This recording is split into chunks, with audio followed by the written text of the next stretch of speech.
ஸ்தோத்திரம். தேவனுடைய மகாபரிசுத்த நாமத்திற்கு மகிமை உண்டாதாக. எல்லாருக்கும் புத்தாண்டு வாழ்த்துக்கள். ஸ்தோத்திரம். அல்லேலூயா. ஸ்தோத்திரம். கடந்து போன 2024 வருஷத்தை முடித்து 25வது வருஷத்தினுடைய ஆரம்ப மணி நேரத்துக்குள் நாம் கடந்து வர தேவன் கிருபை செய்த அப்படின்னாலே இறைவனுக்கு நாம் அதிகமாக ஸ்தோத்திரம் செலுத்துவோமாக. இந்த புதிய வருஷத்துக்குள் பிரவேசிப்பதற்கு நாம் ஆயத்தமாயிருந்து தேவனுடைய சன்னியானத்திலே கடந்து வந்து இறைவனை தொழுது கொள்ள, அவருடைய சன்னியானத்திலேயே புதிய வருஷத்தை கண்டுகளிக்க தேவன் கிருபை செய்த அப்படினால் தேவனுக்கு அதிகமாக ஸ்தோத்திரம் செலுத்துவோமாக.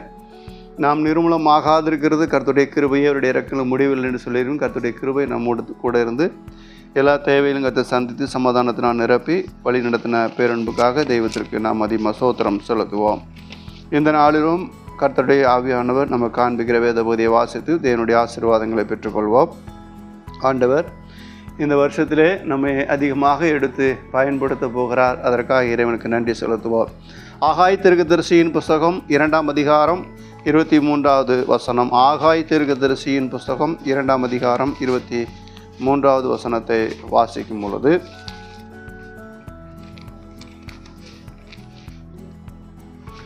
ஆகாய் 2ஆம் அதிகாரம் கடைசி வசனம். சேனைகளின் கர்த்தர் சொல்கிறார், சேனைகளின் குமாரனாகிய செருபாபேல் என்னும் என் ஊழியக்காரனே, உன்னை நான் அந்நாளிலே சேர்த்துக் கொண்டு உன்னை முத்திரை மோதிரமாக வைப்பேன் என்று கர்த்தர் சொல்கிறார். நான் உன்னை தெரிந்து கொண்டேன் என்று சேனைகளின் கர்த்தர் உரைக்கிறார் என்று சொல் என்றார். தேவனுடைய மகாபரிசுத்த நாமத்திற்கு மகிமை உண்டாவதாக. சேனைகளின் கர்த்தர் சொல்கிறார், செயல்தியேலின் குமாரனாகிய செருபாபேல் என்னும் என் ஊழியக்காரனே, உன்னை நான் அந்நாளிலே சேர்த்து கொண்டு உன்னை முத்திரை மோதிரமாக வைப்பேன் என்று கர்த்தர் சொல்லுகிறார். நான் உன்னை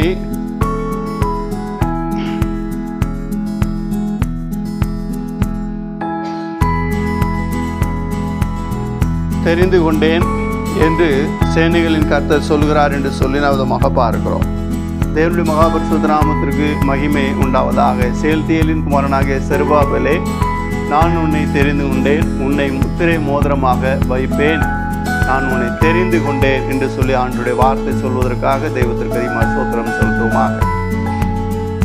செருபாபேலே, நான் உன்னை தெரிந்து கொண்டேன், நான் உன்னை முத்திரை மோதிரமாக வைப்பேன் என்று சொல்லி ஆண்டவர் சொல்லுகிறார்.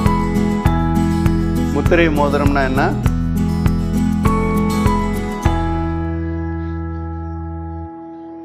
Rubber stamp.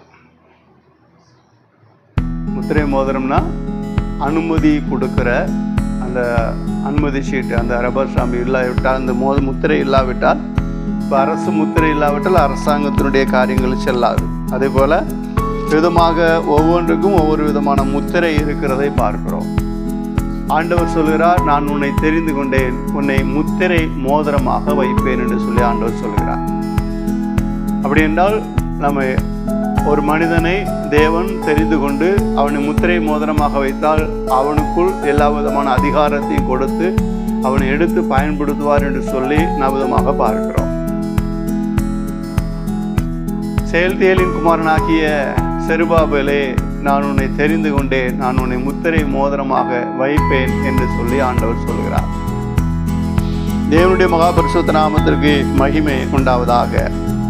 முத்திரை மோதிரம் என்றால் எஸ்தரின் புஸ்தகம் 3ஆம் அதிகாரம் 10வது வசனத்தை வாசிங்க.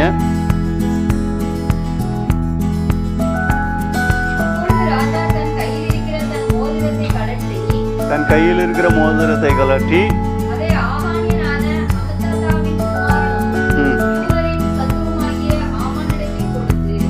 12வது வசனம். முதலாம் மாதம் 13ஆம் தேதியிலே ராஜாவின் சம்பிரதிகள் அழைக்கப்பட்டார்கள். ஆமான் கற்பித்தபடியெல்லாம் ராஜாவின் தேசாதிபதிகளுக்கும் ஒவ்வொரு நாட்டின் மேல் வைக்கப்பட்டிருந்த துறைகளுக்கும் ஒவ்வொரு ஜனத்தின் பிரபுக்களுக்கும் அந்தந்த நாட்டில் வழங்கும் அட்சரத்திலும் அந்தந்த ஜாதியார் பேசும் பாஷையிலும் எழுதப்பட்டது. ராஜாவாகிய ஆகாஸ் பெருவின் பெயரால் அது எழுதப்பட்டு ராஜாவின் மோதிரத்தினால் முத்திரை போடப்பட்டது. ராஜாவின் பெயரால் அது என்ன செய்யப்பட்டது? முத்திரை போடப்பட்டது என்று சொல்லி பார்க்கிறோம். அப்போ அந்த முத்திரைக்கு எவ்வளோ அதிகாரம் இருக்குது என்றால் அது ராஜாவினுடைய முத்திரை. அந்த முத்திரையை பறித்து விட்டால் அது ராஜா ஆளுகை செய்கிற அத்தனை நாடுகளுக்கும் அவர் சொல்லுகிற காரியம் பலிக்கும் என்று சொல்லி பார்க்கிறோம். மொர்தெகாய் ஒருவன் ஆமானுக்கு வணக்கம் சொல்லவில்லை என்பதற்காக ஆமான் செய்த சதி என்ன தெரியுமா? யூத ஜனங்களையே அழித்துவிட வேண்டும் என்று. அதற்கு அவன் தந்திரமாக ராஜாவினிடத்தில் போய் பேசி ராஜாவினிடத்தில் அனுமதியை வாங்கி கொண்டான். அனுமதியை வாங்கி கொண்டு மாத்திரமல்ல, ராஜாவினுடைய பெயரால் எழுதி முத்திரை போட்டு அதை கொடுப்பதற்கான முத்திரை மோதிரத்தையும் ராஜாவினிடத்தில் என்ன கொண்டான்? பெற்றுக்கொண்டான். அப்படியே அவன் முத்திரை மோதிரத்தை வாங்கி யூத ஜனங்களை அழித்து போட வேண்டும் என்று சொல்லி எல்லா நாடுகளுக்கும் அவன் அதிகாரபூர்வமாக அனுப்புகிறதை பார்க்கிறோம். அந்த முத்திரை மோதிரத்தினால் முத்திரை போடப்பட்டது, அது அனுப்பப்பட்டது என்று சொல்லி யூதர்கள் அறிந்த பொழுதோ கதறினார்கள், கண்ணீர் விட்டார்கள், ஜெபித்தார்கள், ஊக்கமாக ஜெபித்தார்கள். அவர்கள் ஜெபித்து ஆண்டவரை நோக்கி ஜெபித்தார்கள். எஸ்தர் ராஜாவிடத்தை கடந்து சென்று காரியத்தை மாற்றி அமைத்ததையும் பார்க்கிறோம். அதற்கு பிற்பாடு நடந்த சம்பவங்கள்லாம் நாம் பார்க்கும் பொழுது அவர்கள் ஜெபித்த பொழுது அந்த முத்திரை போடப்பட்ட அந்த முத்திரையானது மாற்றி அமைக்கப்பட்டது. ஆகான் அவள் செய்த தூக்கு மரத்திலே கொலை செய்யப்பட்டான். அவனுடைய பிள்ளைகள் கொலை செய்யப்பட்டார்கள். யூதருக்கு சத்துருவாக இருந்தவர்களெல்லாம் அழிக்கப்பட்டார் என்று சொல்லி பார்க்கிறோம். அதற்கு பிற்பாடு நடந்த சம்பவம் இவர்கள், அதாவது ஒரு ராஜ்யத்திலே முத்திரையே போடப்பட்டாலும் தேவனால் கூடாத காரியம் ஒன்றுமில்லை என்று சொல்லி பார்க்கிறோம். அந்த ஜனங்களை பாதுகாப்பதற்காக தேவன் மறுபடியும் ஒரு பெரிய காரியத்தை அங்கு செய்தார். முத்திரை போடப்பட்டது, இது ராஜாவினால் தீர்மானிக்கப்பட்டது. இது ராஜாவினால் தீர்மானிக்கப்பட்டபடினால் இதை மாற்ற ஒருவராலும் கூடாது என்று சொல்லி அறிந்து ஜனங்கள் எல்லாரும் பயந்து தேவன் நோக்கி ஜெபித்த பொழுது கர்த்தர் காரியத்தை மாற்றி அமைத்தார். 8ஆம் அதிகாரத்திலே வாசிக்கிறோம். ராஜா அந்த முத்திரை மோதிரத்தை மொர்தெகாயின் இடத்திலே கொடுத்து, உங்களுக்கு விருப்பமானபடி நீங்கள் அதை செய்யுங்க என்று சொன்ன பொழுது அவர்கள் ராஜாவினுடைய முத்திரை மோதிரத்தினால் எழுதி யூத சத்துருக்களை அழித்து போட்டார்கள் என்று சொல்லி பார்க்கிறோம். 8ஆம் அதிகாரம் 2வது வசனம்.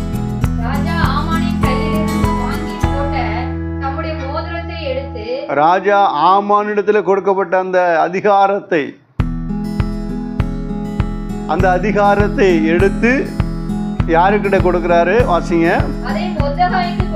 அந்த அதிகாரத்தை எடுத்து மொர்தெகாய் இடத்துல கொடுத்தான். ஆமானுடைய அரண்மனைக்கு எஸ்தர் மொர்தெகாய் அதிகாரியாக வைக்கிறதை பார்க்கிறோம். ஆமானிடத்துல ஒரு பெரிய அதிகாரம் கொடுக்கப்பட்டிருந்தது. அந்த அதிகாரத்தை அவன் தப்பாக பயன்படுத்தினான்.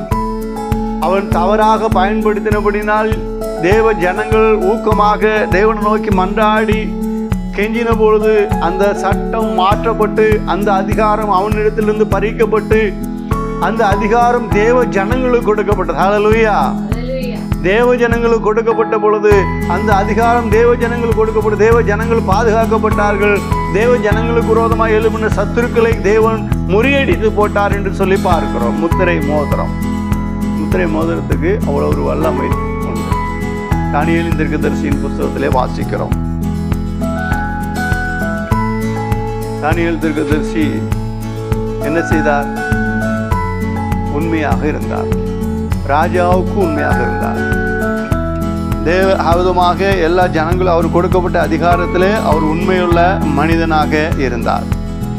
ஆனால் அவருக்கு பதவிகள் என்ன செஞ்சது?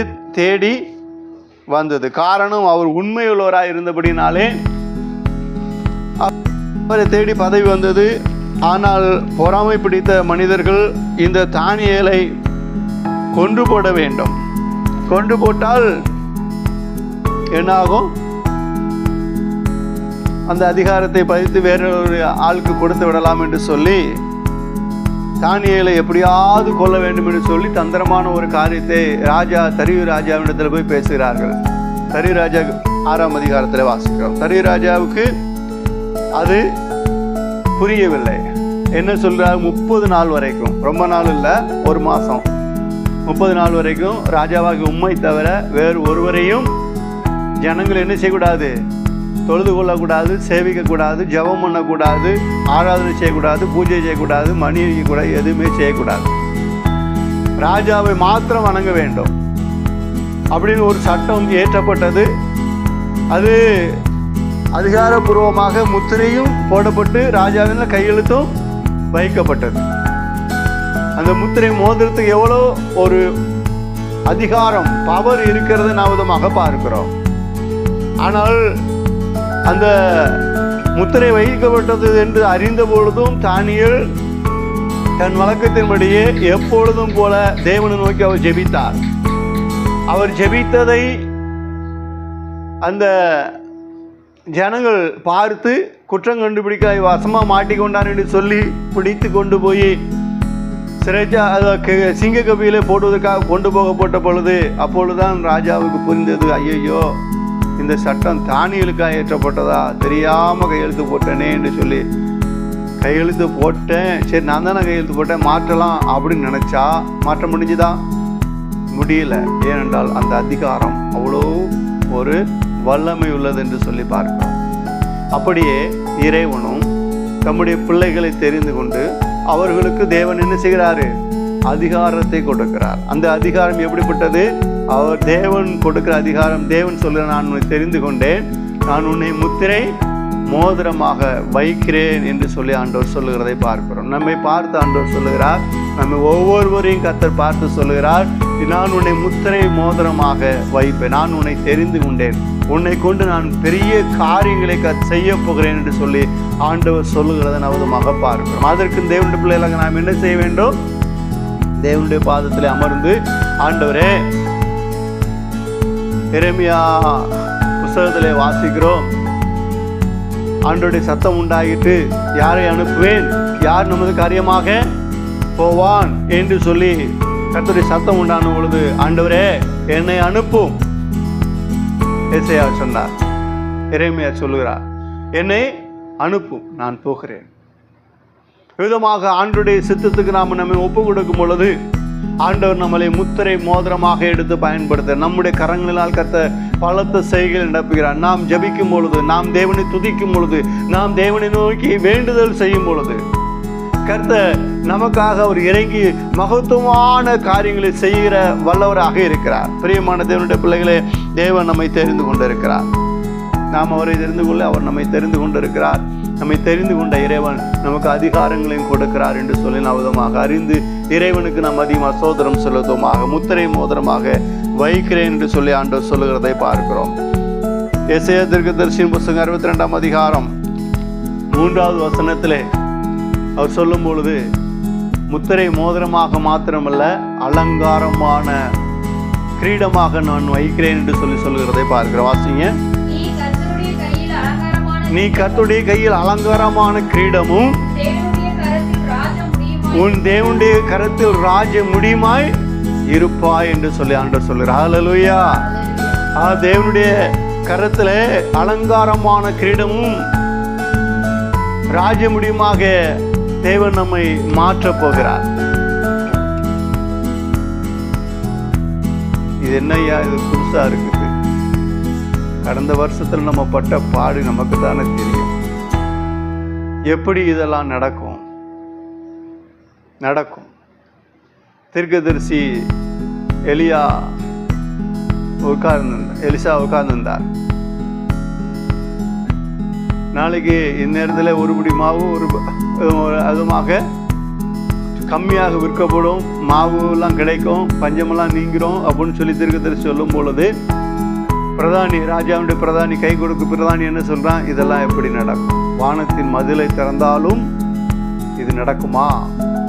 அற்புதம் நடக்குமா என்று சொல்லி கேட்டோம். தீர்க்கதரிசி என்ன சொன்னாரு? உன் கண்களினால் அதை பார்ப்பாய், ஆனால் நீ அதை புசிக்க மாட்டாய் என்று சொன்னார். அப்படியே மறுநாள் நடந்தது. ஒரு பெரிய அற்புதத்தை கர்த்தர் நடப்பித்தார். எதிரியுடைய சேனைகளை கர்த்தர் என்ன செய்தார்? அவர்களுக்குள் ஒரு பயமுறுத்தலை உருவாக்கினார். எல்லாவற்றையும் போட்டுவிட்டு யுத்தத்துக்காக வந்தவர்கள் எல்லாவற்றையும் விட்டுவிட்டு அவர்கள் உயிர் தப்பினால் போதும் என்று சொல்லி ஓடிவிட்டார்கள். குஷ்டரோகிகள் அதை பார்த்து போய் அதை கண்டுபிடித்து ராஜாவுக்கு சொன்னார். அது அவர்கள் கண்டு போய் அதை வேவு பார்த்து மறுபடியும் அதை பார்த்து உண்மைதான் என்று கண்டுபிடித்து அங்கே இருக்கிற வெள்ளி, பொண்ணு, தங்கம், குதிரை, ரதங்கள் எல்லாவற்றையும் கொள்ளையிட்டார்கள். எல்லாமே அவர்களுக்காக இருந்தது. அவர்கள் தின்பண்டங்கள் நிறைய கொண்டு வந்தாங்க. மாவு இருந்துச்சு, தின்பண்டங்கள் கொண்டு வந்தாங்க, ஆகாரம் கொண்டு வந்தாங்க. எல்லாத்தையும் எடுத்து கொண்டு போய் விதமாக ஜனங்களுக்கு கொடுத்தார்கள். குறைந்த ரேட்டில் கொடுத்தார்கள். அந்த பிரதானியோ அதை பார்த்தான். ஆனால் அவன் என்ன செய்யலை? சாப்பிடலை. இது நடக்குமா? வானத்தின் மதங்களை திறந்தாலும் அது நடக்குமா என்று சொல்லி கேட்டான். நீ பார்ப்பாய், சாப்பிட மாட்டாய். கர்த்தர் விதமாக சொல்லுகிறார், உன்னை மோதிரமாக வைக்கிறேன். இது நடக்கும். விசுவாசம் உள்ளவனுக்கு எல்லாம் கூடும். நாம் விசுவாசிப்போமானால் கர்த்தர் நம்மை கொண்டு மகத்துவமான காரியங்களை செய்வார். இந்த தேசத்தில், இந்த இடங்களில், இந்த பிரதேசத்தில் கர்த்தர் ஒரு மகத்துவமான காரியத்தை இந்த ஆண்டில் நடப்பிக்க அவர் வல்லவராக இருக்கிறார். அவர் அற்புதங்களை செய்வார், அதிசயங்களை செய்கிறவர். அவர் தம்முடைய ஜனங்களை கூட்டி சேர்ப்பார். தம்முடையவர்களை என்ன செய்வார்? பயல் காட்டி அழைத்து கொண்டு வருவார். தேவன் அற்பமாக எண்ணப்பட்ட நம்மை எடுத்து உயர்த்த அவராலே கூடும். உயர்த்த போகிறார். நேகர் ஐயோ, மற்றவர்களை பார்க்கும் பொழுது ஐயோ அவர்கள்லாம் எப்படி இருக்கிறாங்க, நாம இப்போ எப்படி இருக்கிறோமே. தேவன் உயர்த்த வல்லவராக இருக்கிறார். தேவன் உயர்த்துவார். உன்னை முத்திரை மோதிரமாக வைக்கிறேன் என்று ஆண்டவர் சொல்கிறார். அதிகாரங்களை கர்த்தர் கொடுக்கிறார். அதிகாரங்களை பெற்றுக்கொண்ட மொர்தெகாய் ஒரு பெரிய காரியத்தை செய்தார் என்று சொல்லி பார்க்கிறோம். மொர்தெகாய்க்கு அதிகாரம் கொடுக்கப்பட்ட போது யூத ஜனங்கள், தேவ ஜனங்கள் மகிழ்ந்து களி கூர்ந்தார்கள். சூசான் அரண்மனை மகிழ்ந்தது என்று சொல்லி பார்க்கிறோம்.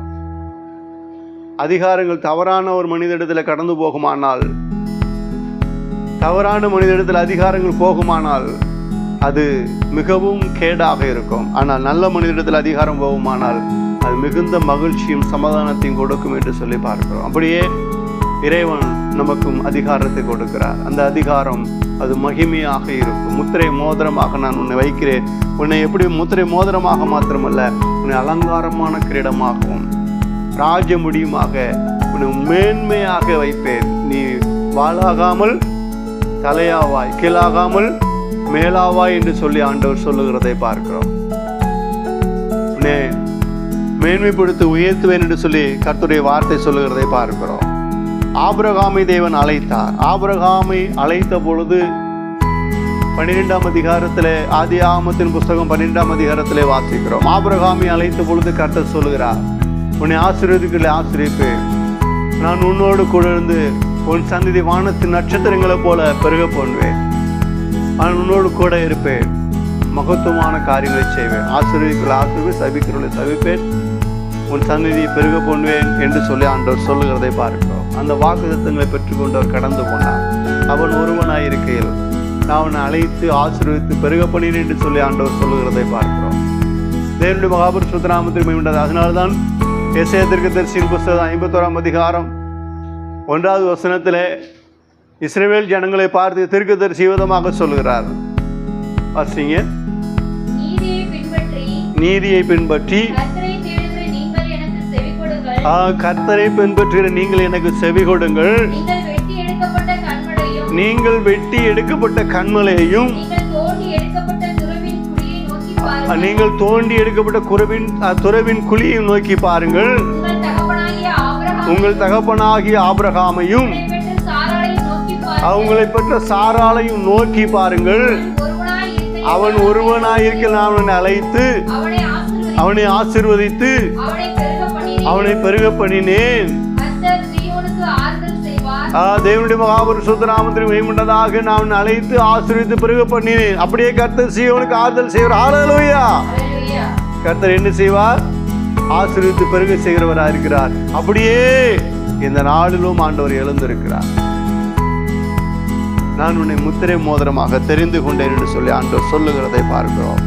அவர் சொல்லுகிறார் 54வது அதிகாரம் எசேயா 54 10 வாசிக்கும் பொழுது எத்தனை பிரச்சனைகள், எத்தனை போராட்டங்கள், எவ்வளோ மாற்றங்கள் உருவானாலும் என் கிருபை உன்னோடு இருக்கும். அது மாறாது என்று சொல்லி ஆண்டவர் சொல்லுகிறார். வாசிங்க. மலைகள் விலகினாலும் பர்வதங்கள் நிலை பெயர்ந்தாலும் என் கிருபை உன்னை விட்டு விலகாமலும் என் சமாதானத்தின் உடன்படிக்கை நிலை பெயராமலும் இருக்கும் என்று உன்மேல் மனதுருகிற கர்த்தர் சொல்கிறார். ஹல்லேலூயா, ஹல்லேலூயா, ஹல்லேலூயா. பிரியமான தேவனுடைய பிள்ளைகளே, கர்த்தர் ஒரு வார்த்தை சொல்லுவாரானால் அதை நிறைவேற்ற வல்லவராக இருக்கிறார். மலைகள் விலகி போனாலும் சரி, என்ன மாற்றங்கள் உருவானாலும் சரி, சொன்னவர் செய்வார், சொன்னவர் செய்வார். அவருக்காக நாம் காத்திருக்க வேண்டும். அவருடைய வல்லமை நாம் பெற்றுக்கொள்ளும் பொழுது, நம்மிலிருந்து கர்த்தருடைய வல்லமை வெளிப்படும் பொழுது, தேவன் மகத்துவமான காரியங்களை செய்ய வல்லவராக இருக்கிறார். நாம் எளியவர்களாக, சிறியவர்களாக, எல்லாராலும் அற்பமாக எண்ணப்பட்டவர்களாக இருக்கலாம். ஆனால் ஆண்டவர் நம்மோடு கூட இருக்கிறார். நான் உன்னை விட்டு விலகுவதும் இல்லை, உன்னை கைவிடுவதும் இல்லை என்று சொன்னவர் கூடவே இருக்கிறார். தேவனுடைய மகாபரிசுத்த நாமத்திற்கு மகிமை உண்டாவதாக. அன்றைய வார்த்தை சொல்லுகிறது, எவ்வளவு மாற்றங்கள் உருவாகட்டும், அதை பத்தி பிரச்சனை இல்லை, என் கிருபை ஒன்று விட்டு விலகாது, என் சமாதானத்தின் உடன்படிக்கை நிலை பெயராமல் இருக்கும் என்று சேனைகளின் கர்த்தர் சொல்கிறார் என்று சொல்லி நாம் விதமாக பார்க்கிறோம். 41ஆம் அதிகாரம் 13, 14 வாசிக்கும் பொழுது,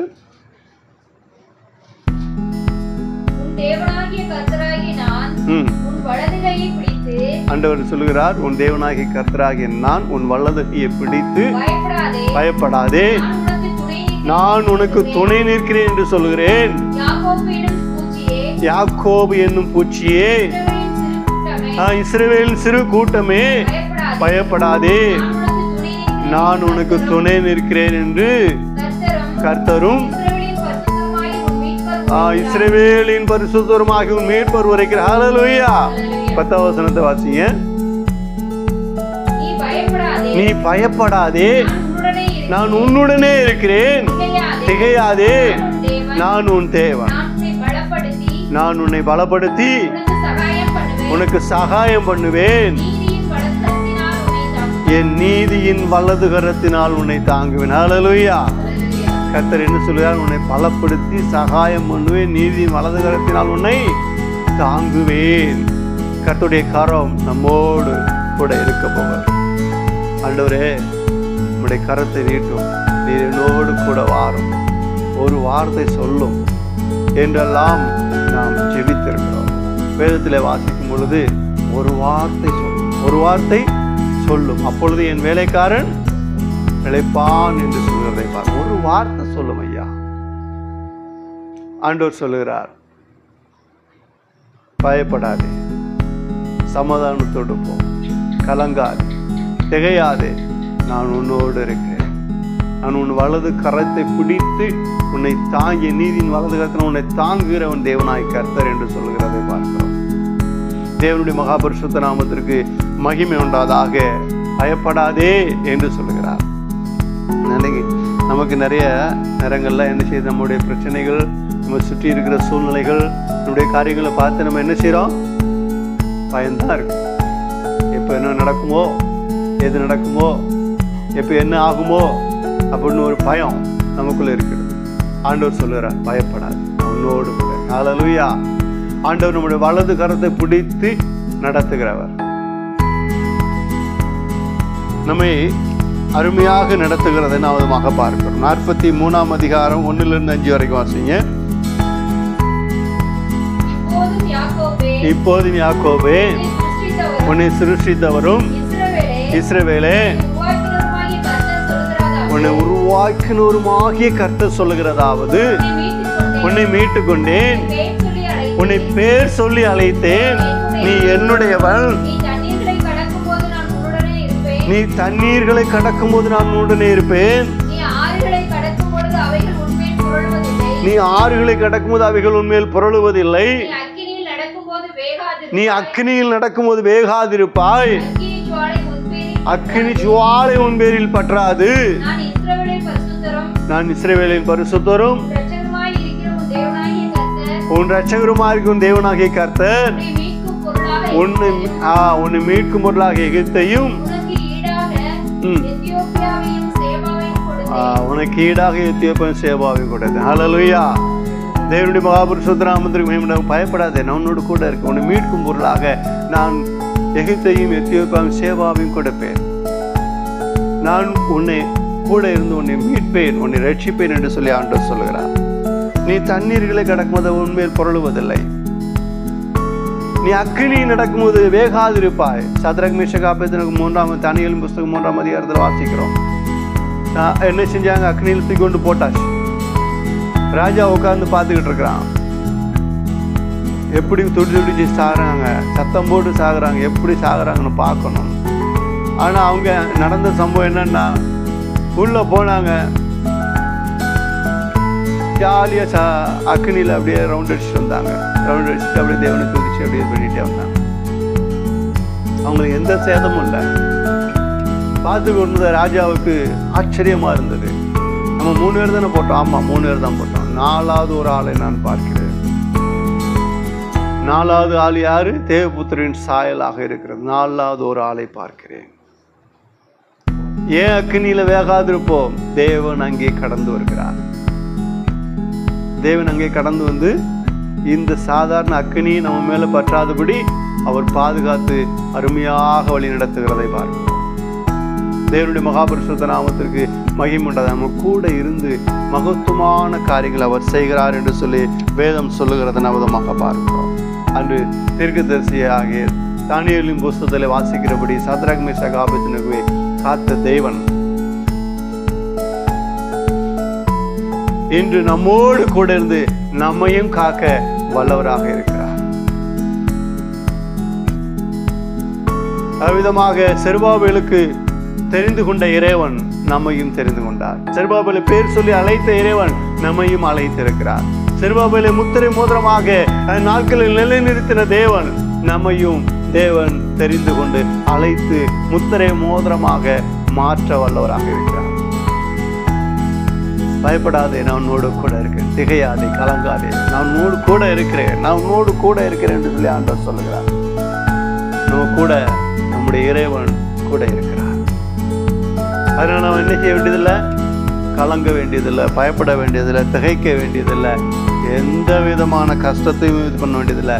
நம்ம தைரியமாகவே சந்தோஷமாக நாம் மகிழ்ந்து தேவனுக்குள் களி கூறலாம் என்று சொல்லி கர்த்தருடைய ஆவியானவர் சொல்லுவதற்காக இறைவனுக்கு ஸ்தோத்திரம் செலுத்துவோமாக. தேவனுடைய மகாபரிசுத்த நாமத்திற்கு மகிமை உண்டாதா. யோசுவாவின் புஸ்தகம் 1 அதிகாரம் 9வது வசனத்திலே ஆண்டவருடைய வார்த்தை விதமாக சொல்லுகிறதை பார்க்கிறோம். யோசுவாவுக்கு ஒரு சின்ன கலக்கம் இருந்தது.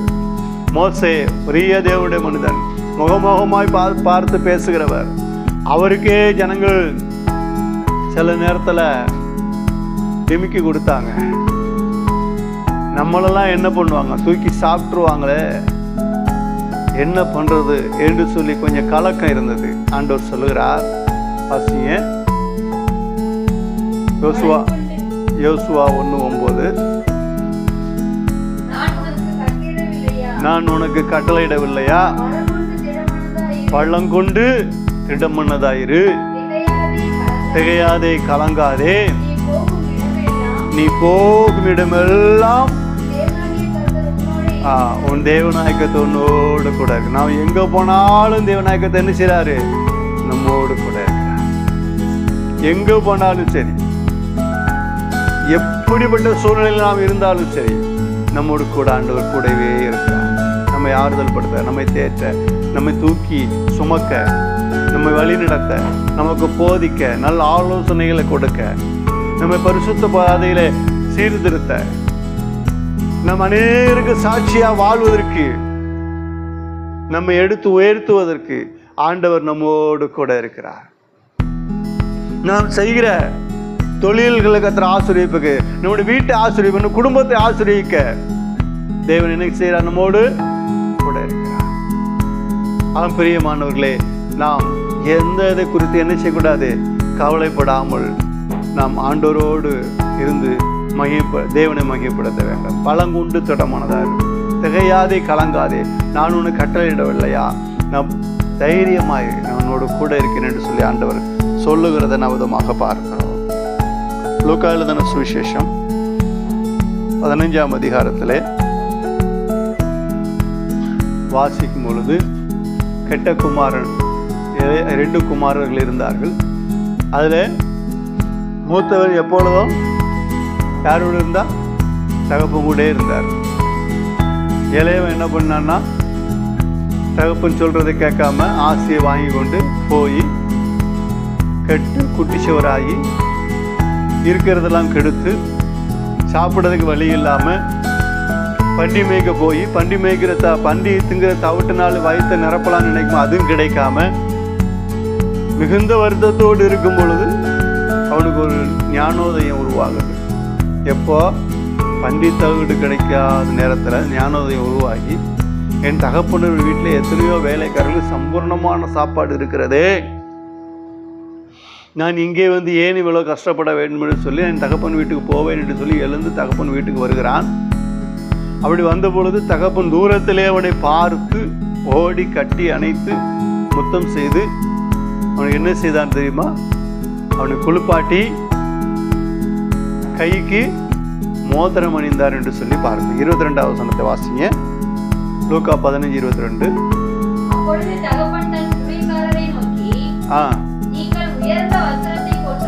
உயர்ந்த வஸ்திரத்தை கொண்டு வந்து இவனுக்கு உடுத்துங்கள்,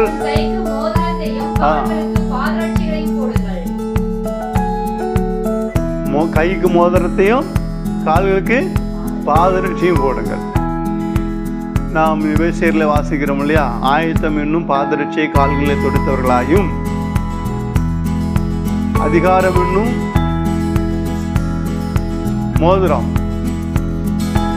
மோதிரம்னா எதை குறிக்குது?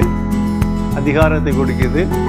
இப்போ நான் பரலோகத்துக்கு போகணுன்னா, இப்போ ஒரு பஸ்ஸில் போகணுன்னா டிக்கெட் வாங்கணும். ட்ரெயினில் எந்த வாகனத்தில் போனாலும் டிக்கெட் வாங்கிட்டு போகணும். அந்த முத்திரை, அந்த அரசு, அந்த நிறுவனத்தினுடைய முத்திரை தாள் நம்மளுடைய கரங்களில் இருந்தால் நாம் பிரயாணப்படலாம். அப்படியே பரலோக ராஜ்யத்துக்குள்ளே பிரவேசிப்பதற்கு, பரலோக ராஜ்யத்துக்குள் நாம் காணப்படுவதற்கு முத்திரை மோதிரம் நமக்கு தேவைப்படுகிறது. பரிசுத்த ஆவி என்னும் முத்திரை மோதிரம் நம்மிடத்தில் இருக்க வேண்டும். பரிசுத்த ஆவி இழந்து, பரிசுத்தாவின் அபிஷேகத்தை இழந்து, பரிசுத்தத்தை இழந்து, நீதியின் சால்வையை இழந்து, தன் சரீரத்தை கெடுத்து குட்டிச்சவராகி போன மனிதன் மறுபடியும் திரும்ப தகப்பன் வீட்டுக்கு வரும்பொழுது முதலாவது என்ன சொல்கிறார்? இவனை குளிப்பாட்டி விட்டு உயர்ந்த வஸ்திரத்தை உடுத்துங்க. உயர்ந்த வஸ்திரத்தை, நல்ல அருமையான உயர்ந்த வஸ்திரத்தை உடுத்தி, கைகளுக்கு மோதிரத்தை கொடுத்து, அவ்விதமாக கால்களுக்கு பாதரட்சை கொடுக்கிறதை பார்க்கிறோம். காரணம், மறுபடியும் தன் மகன் என்கிற அதிகாரத்தை கொடுக்கிறார். மோதிரம் கொடுக்கிறது என்ன? தன்னுடைய மகன் என்கிற அதிகாரம். நாம் இறைவனை விட்டு மிகவும் தூரமாக விலகி போயிருந்தோம். அவரை ஏற்றுக்கொண்டு அத்தனை பேர்களும் அவருடைய பிள்ளைகளாகும்படி அதிகாரம் கொடுத்தார். தேவனை நாம் ஏற்றுக்கொண்ட பொழுது அந்த அதிகாரத்தை நமக்கு கொடுத்திருக்கிறார். அந்த அதிகாரம் மிகவும் வல்லமை உள்ளது, மகத்துவம் உள்ளது. அந்த அதிகாரத்தை பயன்படுத்த அநேக நன்மைகளை நாம் செய்யலாம். தேவன் நம்மை முத்திரை மோதிரமாக வைத்திருக்கிறார். அதற்காக இறைவனுக்கு அதிகமாக ஸ்தோத்திரம் செலுத்துவோமா? தேவன் நம்மை தெரிந்து கொண்டிருக்கிறார். அதனால் பிரியமான தேவனுடைய பிள்ளைகளே, நாம் தேவ சன்னிதானத்திலே இவ்விதமாக அதிகாரத்தை பெற்றுக்கொண்டிருக்கிற நாம் தேவனோடு ஐக்கியமாக இன்னும் அதிகமாக காணப்பட வேண்டும். இந்த அதிகாரத்தை குறித்து நாம் வாசிக்கும் பொழுது, அந்த முத்திரை மோதிரமாக தெரிந்து கொண்டேன்னு சொன்னார் அல்லவா, அந்த அதிகாரத்தை குறித்து பார்க்கும் பொழுது இங்கே பேதுருவை தேவன் தெரிந்து கொண்டார். அவருக்கு ஒரு அதிகாரத்தை கொடுக்கிறார். முத்திரை மோதிரமாக தெரிந்து கொண்ட பேதுருவை தேவன் அவருக்கு ஒரு அதிகாரம் கொடுக்கிறார். 16ஆம் அதிகாரம், மத்தேயு எழுதின சுவிசேஷம் 16ஆம் அதிகாரம் 19வது வசனத்தை வாசிக்கும் பொழுது ஆண்டவர் விதமாக பேதுருக்கு ஒரு அதிகாரத்தை கொடுக்கிறதை பார்க்கிறோம். வாசிங்க. 16:19. என்ன அதிகாரத்தை கொடுக்கிறாரு? பரலோக ராஜ்யத்தின் திறவுகோல்களை நான் உனக்கு தருகிறேன். பூலோகத்தில் ஒரு மனிதனை கூட்டி சேர்த்து பிதா குமாரன் பரிசுத்தாவி நாமத்தில் ஞானஸ்நானம் கொடுத்து பரிசுத்தாவி பெற்று முடிய அவனை சுத்திகரித்து சரிப்படுத்தி அவன் பரலோக ராஜ்யத்துக்கு தேவனுடைய ராஜ்யத்தில் சபையிலே சேர்த்து கொள்ளும் பொழுது பூலோகத்தில் நீ கட்டுகிறது எதுவோ அது பரலோகத்திலே அவனுக்காக அவன் பரலோகத்தில் அவன் நம்பராக மாறுகிறான். பூலோகத்தில் சபையிலே சேரும்போது அவன் பரலோகத்தின் நம்பராக மாறிவிடுகிறான். ஒரு மனிதன் உள்ளே சபையில இருந்து சீர்கேடான காரியங்களை செய்து துணிகரமாக பாவம் செய்து மறுபடியும் சீர்கேடான காரியங்களை அநேகரை கெடுத்து கொண்டிருப்பான். ஆனால் அந்த அதிகாரம் கொடுக்கப்பட்ட அந்த மனிதன் அவனை விட்டு விலக்கினால் பூலோகத்தில் நீ கட்டவிழ்ப்பது எதுவோ அது பரலோகத்திலும் கட்டவிழ்க்கப்பட்டிருக்கும். எவ்வளவு பெரிய அதிகாரம் அப்போஸ்தலன் ஆகிய பேதுருக்கு கொடுக்கப்பட்டது. நீ கட்டினால் கட்டப்படும், கட்டாவிட்டால் கட்டவிழ்க்கப்படும். நான் அவனுக்காக மறித்திருக்கேன், ஆனால் நீ சொன்னால் நான் அதை செய்வேன் என்று சொல்லி ஆண்டவர் சொல்கிறார். ஒரு மனிதனுடைய பேச்சை கேட்க ஆண்டவர் அங்கே வருகிறார். நம்முடைய தலைமை அடிக்கடி சொல்லுவாங்க, தலைமையை வந்து அடிக்கடி சொல்லுவாங்க. யாரோ ஒரு மனிதன் அவர் என்கொயரி பண்ணி அவனை சபை விட்டு தள்ளணும்னு சொல்லி அதுக்காக என்ன பண்ணார், ரெடி ஆனாராம். அதுக்கு உடனே போய் ஜெபம் பண்ணாராம். ஆண்டவர் சொன்னாராம், என்ன செய்ய போற அப்படின்னு சொல்லி கேட்டாராம். ஆண்டவர், அவன் அந்த மாதிரி தப்பு பண்ணியிருக்கிறான், அவனை பனிஷ்மெண்ட் கொடுத்து சபை விட்டு வெளியே தள்ள போகிறான். கர்த்தர் சொன்னாராம், அவனுக்காக நான் மறிச்சிருக்கிறேன், ஆனாலும் நான் உனக்கு அதிகாரம் கொடுத்துருக்கேன். அவனுக்காக நான் மறிச்சிருக்கிறேன், ஆனாலும் நான் உனக்கு அதிகாரம் கொடுத்துருக்கிறேன். அதனால் நீ தள்ளுனா நான் தள்ளிடுறேன், நீ சேர்த்த நான் சேர்த்துக்கிறேன். யோசிச்சாராம். ஆண்டவரே மன்னிக்க தயவு பொறுத்தவராக இருக்கும் பொழுது நம்ம ஏன் மன்னிக்காமல் இருக்கணும்? சரி ஆண்டவரே, என்ன மன்னிச்சிடறேன். போய் உடனே அந்த நபரை கொஞ்சம் சத்தம் போட்டு இன்னும் ஒழுங்காக சத்தம் போட்டு அனுப்புனார். அடிக்கடி அநேக நேரங்களில் சொல்வார். இந்த அதிகாரம் பேதுருக்கு கொடுக்கப்பட்ட அந்த அதிகாரம் விதமாக தலைமையோடு கர்த்தர் பேசின பொழுது கொடுக்கப்பட்டது. அப்படி என்றால் கர்த்தர் எவ்வளோ பெரிய அதிகாரத்தை கொடுக்கிறார். கட்டவும் கட்டவிழ்க்கவும் தேவன் அதிகாரத்தை முத்திரை மோதிரமாக அவர்களை தெரிந்து கொள்ளுகிறதை நாம் விதமாக பார்க்கிறோம். தேவனுடைய மகாபரிசுத்த நாமத்திற்கு மகிமை உண்டாவதாக. அதனால் தேவன் கொடுக்கிற அதிகாரம் மிகவும் மேன்மையாக இருக்கிறது. அது மாத்திரமல்ல, அவர்களுக்கு பாவங்களை மன்னிக்கவும் மன்னியாதிருக்கவும் அதிகாரத்தை கொடுக்கிறதை பார்க்கிறோம். யோவான் 20ஆம் அதிகாரம் 22-23 வாசிக்கும் பொழுது, பரிசுத்த ஆவியவர்கள் மேல் ஊதி நீங்கள் இவ்விதமாக காரியங்களை செய்யுங்கள் என்று சொல்லி அப்போஸ்தலர்களுக்கு அதிகாரம் கொடுத்ததை பார்க்கிறோம்.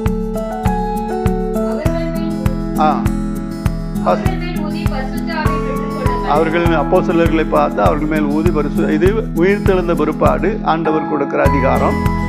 அவர்கள் மேல் ஊதி பரிசுத்த ஆவியை பெற்றுக் கொள்ளுங்கள் என்று. எவர்களுடைய பாவங்களை மன்னிக்கிறீர்களோ அவைகள் அவர்களுக்கு மன்னிக்கப்படும். எவர்களுடைய பாவங்களை மன்னியாதிருக்கிறீர்களோ அவைகள் அவர்களுக்கு மன்னிக்கப்படாதிருக்கும் என்று கர்த்தர் சொல்லுகிறதை பார்க்கிறோம். மன்னித்தால் மன்னிப்பேன், மன்னிக்காவிட்டால் மன்னிக்க மாட்டேன், மன்னிக்கப்படும். இந்த அதிகாரத்தை நான் உங்களுக்கு தருகிறேன் என்று சொல்லி அப்போஸ்தலர்களுக்கு கர்த்தர் கொடுத்தார். நான் உன்னை முத்திரை மோதிரமாக தெரிந்து கொண்டேன். அதாவது முத்திரை கொடுக்கப்பட்டது, அந்த அதிகாரம் எவ்வளவு மேன்மையானது என்று சொல்லி விதமாக பார்க்கிறோம். தேவனுடைய மகாபரிசுத்த நாமத்திற்கு மகிமையுண்டதாக. ரோமரின் புஸ்தகம் 8ஆம் அதிகாரம் 14 - 16 வரைக்கும் வாசிக்கும் பொழுது, அந்த முத்திரை மோதிரம், அந்த முத்திரை, அது பரிசுத்த ஆவி பெற்றுக் கொள்கிறோம். அந்த பரிசுத்த ஆவியானவர் நமக்காக வேண்டுதல் செய்கிறார். நாம் தேவனோடு ஐக்கியப்படும்படியாக, இறைவனை அப்பா பிதாவே என்று கூப்பிடும்படியான ஒரு பெரிய புத்திர சுகாரத்தின் ஆவியை நமக்கு கொடுத்திருக்கிறதை பார்க்கிறோம். வாசிங்க. எவர்கள் தேவனுடைய ஆவியினாலே நடத்தப்படுகிறார்களோ அவர்கள் தேவனுடைய புத்திரராய் இருக்கிறார்கள். அந்தபடி திரும்பவும் பயப்படுகிறதுக்கு அடிமைத்தனத்தின் ஆவியை பெறாமல் சர்வலோகத்தை உருவாக்கின பிதாவை நோக்கி அப்பா பிதாவை என்று கூப்பிடத்தக்க புத்திர சுகாரத்தின் ஆவியை பெற்று இருக்கிறீர்கள். நாம் தேவனுடைய பிள்ளைகளாய் இருக்கிறோம் என்று ஆவியானவர் தாமே நம்முடைய ஆவியுடன் கூட சாட்சி கொடுக்கிறார். நாம் பிள்ளைகளானால் சுதந்திரமாமே. ஹல்லேலூயா, ஹல்லேலூயா, ஹல்லேலூயா. தேவனுடைய மகாபரிசுத்த நாமத்திற்கு மகிமை உண்டாதாக. கர்த்தருடைய ஆவியானவர் சொல்லுகிறார், நாம் தேவனுடைய பிள்ளைகள், தேவனுடைய பிள்ளைகளாக நம்மை தெரிந்து கொண்டிருக்கிறார். நான் உன்னை தெரிந்து கொண்டேன், தெரிந்து கொண்டு பரிசுத்த ஆவியை நமக்கு கொடுத்து முத்திரை மோதிரமாக நம்மை மாற்றுகிறதை பார்க்கிறோம். அதிகாரத்தை நம்ம கொடுக்கிறார். 2 கொரிந்தியரின் புஸ்தகம் 5ஆம் அதிகாரம் 5வது வசனத்தை வாசிக்கும் பொழுது ஆவி என்னும் அச்சாரத்தை நம்ம கொடுத்திருக்கிறார் என்று சொல்லி வாசிக்கிறோம். வாசிங்க. இதற்கு நம்மை ஆயப்படுத்துகிறவர் தேவனே, ஆவி என்னும் அச்சாரத்தை நமக்கு தந்தவரும் அவரே. இதற்கு நம்மை ஆயத்தப்படுத்துகிறவர் தேவனே, ஆவி என்னும் அச்சாரத்தை தந்தவரும் தேவனே என்று சொல்லி பார்க்கிறோம். ஆவி என்னும் அச்சாரத்தை நமக்கு கொடுத்திருக்கிறார். 1 கொரிந்தியரின் புஸ்தகம் 12ஆம் அதிகாரம் 7 வாசிங்க. ஆவியினுடைய அனுக்கிரகம் அவனவனுடைய பிரயோஜனத்திற்கென்று அளிக்கப்பட்டிருக்கிறது.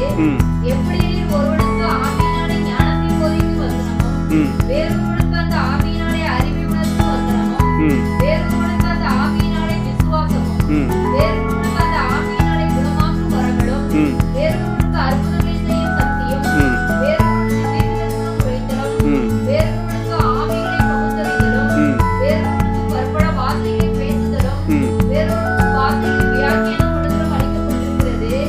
இவைகளை எல்லாம் அந்த ஒரே ஆவியானவர் நடப்பித்து தமது சித்தத்தின்படி அவனவனுக்கு பகிர்ந்து கொடுக்கிறார். எப்படியெனில் சரீரம் ஒன்று, அதற்கு அவயவங்கள் அநேகம், ஒரே சரீரத்தின் அவயவங்கள் எல்லாம் அநேகமாய் இருந்தும் சரீரம் ஒன்றாகவே இருக்கிறது. அந்த பிரகாரமாக கிறிஸ்துவும் இருக்கிறார். நாம் யூதராயினும் கிரேக்கராயினும் அடிமைகளாயினும் சுயாதீனராயினும் எல்லாரும் ஒரே ஆவியினாலே ஒரே சரீரத்துக்குள்ளாக ஞானஸ்தானம் பண்ணப்பட்டு எல்லாரும் ஒரே ஆவிக்குள்ளாகவே தாகம் தீர்க்கப்பட்டோம். தேவனுடைய மகாபரிசுத்த நாமத்திற்கு மகிமை உண்டதாக. ஆவிக்குள்ளாகவே தாகம் தீர்க்கப்பட்டு ஆவியானவர் நம்ம நடத்துகிறார். அந்த ஆவியானவர் நமக்கு எப்படி ஒவ்வொருவனுக்கும் ஒவ்வொரு விதமான அதிகாரம் வரங்களை பகிர்ந்து கொடுக்கிறதை பார்க்கிறோம். ஒரு சிலருக்கு பாடல் வரம் உண்டு, ஒருத்தருக்கு ஆடுகிற வரம் உண்டு, ஒருத்தருக்கு நல்ல கை தட்டுற வரம் இருக்கும், ஒருத்தருக்கு இசை கருவிகளை வாசிக்கிற வரம் இருக்கும், இன்னொருத்தருக்கு இன்னொரு தீர்க்க தரிசன வரம் இருக்கும், வெளிப்பாடு காட்சி தரிசனம். நான் ஜெபம் பண்ணால் கர்த்தர் எனக்கு வெளிப்பாடுலாம் கொடுப்பாரு. அது அவங்களுக்கு ஒரு மற்றவங்க அது எல்லாருக்கும் இருக்குன்னு அவசியம் இல்லை. ஒருத்தருக்கு ஒவ்வொருவருக்கும் ஒவ்வொரு விதமான வரங்களை ஆண்டவர் கொடுக்கிறார். இவை எல்லாம் ஆவியான ஒருவரே எல்லாருக்கும் என்ன செய்கிறார்? வரங்களை பகிர்ந்து கொடுக்கிறார். பகிர்ந்து கொடுத்து விட்டு அந்த அதிகாரத்தை நம்ம கொடுத்து விட்டு முத்திரை மோதிரமாக நம்மை நிறுத்துகிறதை பார். இவையெல்லாம் எதற்காக கொடுக்கிறார் என்றால் பக்தி விருத்தி உண்டாக்கும்படி, நாம் பரிசுத்த மேல் பரிசுத்தம் அடைந்து பரலோகத்தை சுதந்திரித்துக் கொள்ளும்படியாக தேவன் இவ்விதமான காரியங்களை செய்கிறதை பார்க்கிறோம்.